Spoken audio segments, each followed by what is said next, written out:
जब जब आप हीट वेव की चपेट में, जैसा भी हीट वेव चल रहा है जिसको आप लू कहते हैं, तो उसमें आपके ब्रेन चूंकि बहुत वनरेबल ऑर्गन है शरीर का, बहुत कोमल तंतु है, उस पर हीट का प्रभाव आना ही आना है। इस तरह से आना है क्योंकि मान लीजिए कि आपको पसीना बहुत ज़्यादा चला, इलेक्ट्रोलाइट की कमी हो गई, सोडियम की कमी हो गई, तो इलेक्ट्रोलाइट की कमी होने से,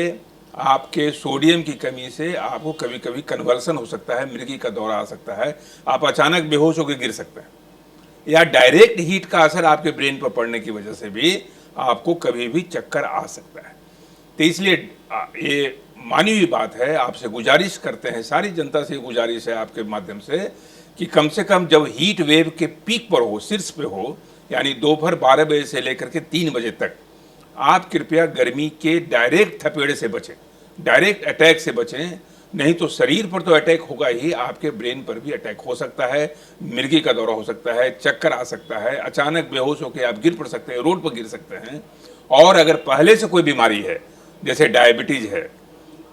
हाइपरटेंशन है, ब्लड प्रेशर है, तो इसमें आपका ब्रेन पर उसके इफेक्ट होने की संभावना दुगनी हो जाती है। इसलिए जब भी आपको कोमॉर्बिडिटीज है, यानी एडिशनल कोई बीमारी है, या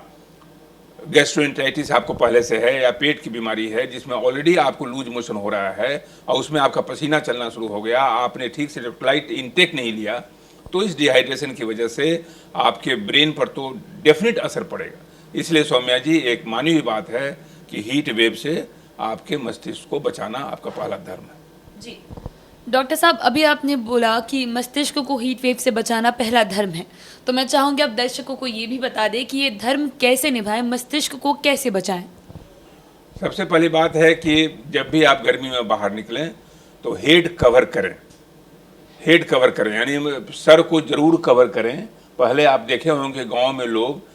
गमछा रखते थे, तौलिया रखते थे, माथे को कवर करते थे, ताकि वहाँ से भी एवापोरेशन जो है वो ज़्यादा नहीं हो और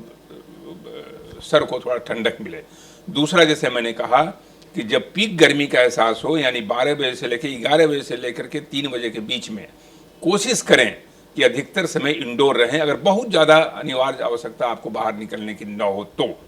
अगर अनिवार्य आवश्यकता है तो पूरे पानी की मात्रा लेके जाएं। इलेक्ट्रोलाइट जरूर पिए। इलेक्ट्रोलाइट कहने का मतलब है कि अगर नारियल पानी पी सकते हैं नारियल पानी पिए, उतना अफोर्ड नहीं कर सकते हैं, सिर्फ पानी पिए, नींबू पानी पिए, यानी कि शरीर में पानी की कमी न होने पाए, ताकि आपका मस्तिष्क सुरक्षित रहे, महफूज रहे और आप अपने गर्मी के दिनों में अच्छे से अपने काम को सुचारू रूप कर सकें।